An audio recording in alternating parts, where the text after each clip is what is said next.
అది నా బిడ్డరా, అది నీతో ఎట్లా వస్తుందో నేను చూస్తా. అది నా పిల్లరా, ఎట్లా రాదు నేను కూడా చూస్తా. Watch our film Raju vs Rambai with extended cut, streaming now only on ETV Win.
తీసుకోండి.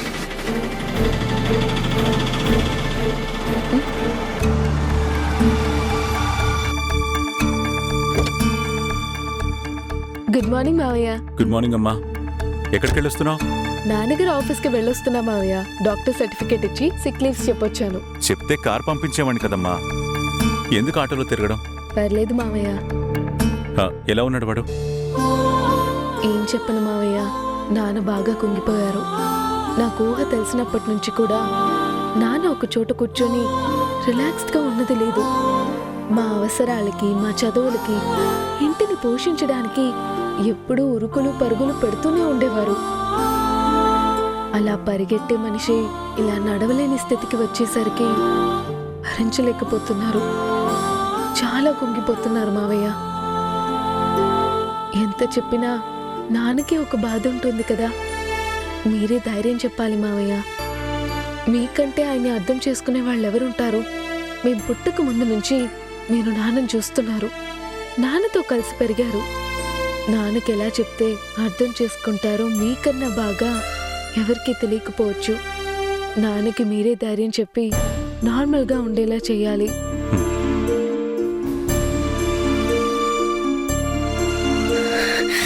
రండి మామయ్య. తలనొప్పిగా ఉంది మామయ్య, కాసేపు ఊరికనే అలా పడుకున్నాను. అరే పడుకోమా, పర్వాలేదు. లేదు మామయ్య. నానేడమ్మా? గదిలో ఉన్నారు మామయ్య.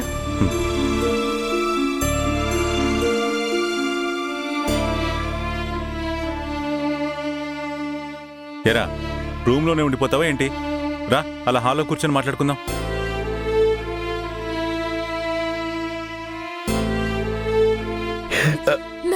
రామా,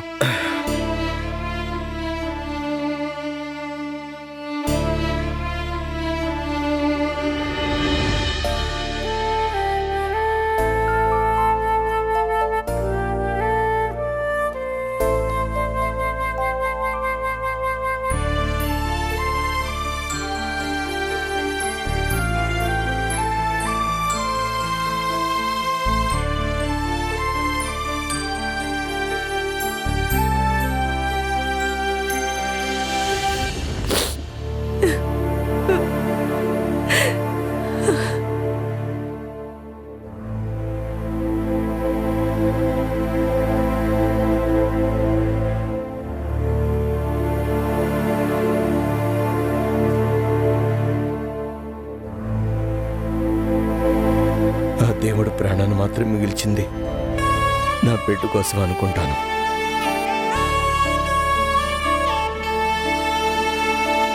నాకేదైనా అయ్యిందంటే నా బిడ్డ పరిస్థితి ఏంట్రా?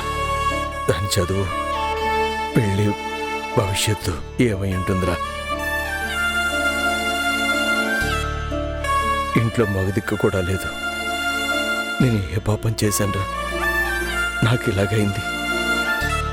నేను ఎవరికి ఏమన్యాయం చేశానురా? నన్ను స్థితికి తీసుకొచ్చాడా దేవుడు? ఏంట్రా నువ్వు? మనిషి అన్నాక చిన్న చిన్న అనారోగ్యాలు ఇబ్బందులు రాకుండా ఉంటాయా? కష్టం వచ్చిన ప్రతి ఒక్కరూ దేవుడు నాకే ఎందుకిన్ని కష్టాలు ఇచ్చాడు అనుకోవడం సహజం రా. పుట్టిన ప్రతి మనిషి ఏదో ఒక సందర్భంలో ఏదో ఒక కష్టాన్ని దాటే వస్తాడ్రా. నీ ఒక్కడికే కష్టం వచ్చినట్టు ఏంట్రా నువ్వు చిన్నపిల్లాడిలాగా ఫీల్ అయిపోతున్నావు? రేయ్, అసలు ఇది పెద్ద కష్టమే కాదురా బాబు. డాక్టర్ చెప్పారు ఇబ్బంది ఏం లేదు, చాలా త్వరగానే రికవర్ అయిపోతావు అని. నువ్వు కొంచెం కాన్ఫిడెంట్గా ధైర్యంగా ఉంటే చాలు.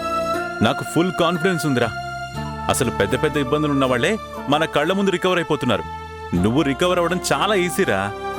రమణి, ఇద్దరికి కాఫీ కలిపి తీసుకురా. రే రామా, దేవుడు మనకే కష్టం ఇచ్చినా అందులో కూడా అంతో ఇంతో మంచే చేస్తాడ్రా. నా స్నేహితుడితో ఎక్కువ సమయం గడపడానికి నాకొక మంచి అవకాశం ఇచ్చాడనుకుంటాను. నీ ఉరుకుల పరుగుల జీవితానికి కూడా కొంత విశ్రాంతినిచ్చాడనుకుందాంరా. ఎప్పుడు చూసినా నీ ఉద్యోగం, కుటుంబం, పిల్లలు అని పరుగులు తీస్తూనే ఉంటావు. కనీసం వీకెండ్లో కూడా సరదాగా కూర్చొని మనం టైం స్పెండ్ చేసిందే లేదు. అసలు మనం స్కూల్కెళ్లే రోజుల్లో ఎలా ఉండేవాళ్ళంరా? ఇంట్లో తినడం ఆలస్యం, చెయ్యి కూడా ఆరకముందే పరిగెత్తుకుంటూ వచ్చి టైం కూడా తెలియకుండా ఆడుకునేవాళ్ళం. ఆలస్యంగా ఇంటికెళ్ళి ఇంట్లో దెబ్బలు తినేవాళ్ళం. ఆ టైం అంతా మిస్ అయిపోతున్నాం కదరా. ఆ మిస్ అయిన టైం మొత్తం ఇప్పుడు నీతో గడపాలనుకుంటున్నానురా. అందుకే నేను ఒక నిర్ణయం తీసుకున్నానురా. మీరందరూ వచ్చి కొన్నాళ్ళు మన ఇంట్లో ఉండండిరా. నువ్వు పూర్తిగా కోలుకున్నాక తర్వాత ఇక్కడికి రావచ్చు. వద్దురా, ఇబ్బంది అయిపోతుంది. మాకిబ్బంది ఏంట్రా బాబు, లంకంత కొంప. ప్రతి పనికి మనిషి ఉన్నారు. ఇంట్లో పనిచేసే ఏ ఒక్కరిని మనం పనివాళ్లలాగా ట్రీట్ చేయం కాబట్టి వాళ్ళు కూడా మనల్ని ఎంతో అభిమానంగా చూసుకుంటారు. టైంకి కావాల్సిందల్లా వాళ్లే సమకూరుస్తారు. పైగా నువ్వు నలుగురిలో ఉంటే టైం గడిచేది కూడా తెలీదు. నువ్వు త్వరగా రికవర్ అయిపోతావురా. నాకు నీతో టైం స్పెండ్ చేశానన్న ఆనందం ఉంటుంది. లేదురా, అక్కడికి వస్తే నాకు కొంచెం ఇబ్బందిగా ఉంటుంది. మన ఇంటికొచ్చి ఉండడానికి నీకేంట్రా ఇబ్బంది? అంటే నేను పరాయివాణ్ణా? నీ స్నేహితుడింట్లో నువ్వు ఉండకూడదా? నువ్వు పరాయివాడు ఎందుకు అవుతావురా? నీకన్నా ఆప్తులు నాకు ఇంకెవరున్నారా? కానీ నాకు అక్కడ సౌకర్యంగా అనిపించదురా. నన్ను ఇబ్బంది పెట్టుకో ప్లీజ్. ఏంటమ్మా వీడు? పాలు మరిగిపోయి ఉంటాయేమో, కాఫీ కలిపి తీసుకురా. నేను తీసుకొస్తాను. ఆ దేవకి, ఏంటండి, వస్తూ వస్తూ అన్నయ్య వాళ్ళ ఇంటికి వెళ్ళొస్తా అన్నారు, వెళ్ళారా? ఎక్కడున్నారు? ఇంకా రాలేదేంటా అని కాల్ చేశానండి. ఇందాకనే వచ్చాను దేవకి. పావుగంట ముందే కదా నీకు ఫోన్ చేశాను. అదే వెళ్ళారా లేదా అని చేశాను. సమయానికి కాల్ చేసావు. నువ్వు నాకు సహాయం చేసి పెట్టాలి. నేను సాయం చేయడం ఏంటండి? ఇక్కడ నాకు బాల్య స్నేహితుడు, ప్రాణ స్నేహితుడు ఉన్నాడు. కానీ వాడు నా మాట లెక్క చేయట్లేదు. స్నేహితుడి మాటకి ఎలాగూ విలువేయట్లేదు. కనీసం చెల్లెలి మాటకైనా విలువిస్తాడేమో అని అడుగుతున్నా. ఇదిగో వాడికి ఫోన్ ఇస్తున్నా, కాస్త నువ్వైనా చెప్పు వాడికి. ఏం చెప్పాలండి, నాకేం అర్థం కావడం లేదు. మధు వీడు ఆఫీస్కెళ్ళి సిక్ లీవ్ పెట్టేసి వచ్చింది కాబట్టి వీడు రికవర్ అయ్యే వరకు ఆఫీస్కి వెళ్ళాల్సిన పనేం లేదు కదా. ఇక్కడుండి మాత్రం ఏం చేస్తాడు? మనతో పాటు ఉంటే కొంచెం స్పీడ్గా రికవర్ అయిపోతాడు కదా. అందుకే అందరినీ వచ్చి మన ఇంట్లో ఉండమని చెప్తున్నా. వీడు వినట్లేదు. నీ మాటైనా వింటాడని నిన్ను చెప్పమంటున్నా. వింటాడేమో అనే డౌట్ ఏం లేదు, ఖచ్చితంగా వింటాడు. చెప్పు దేవకి.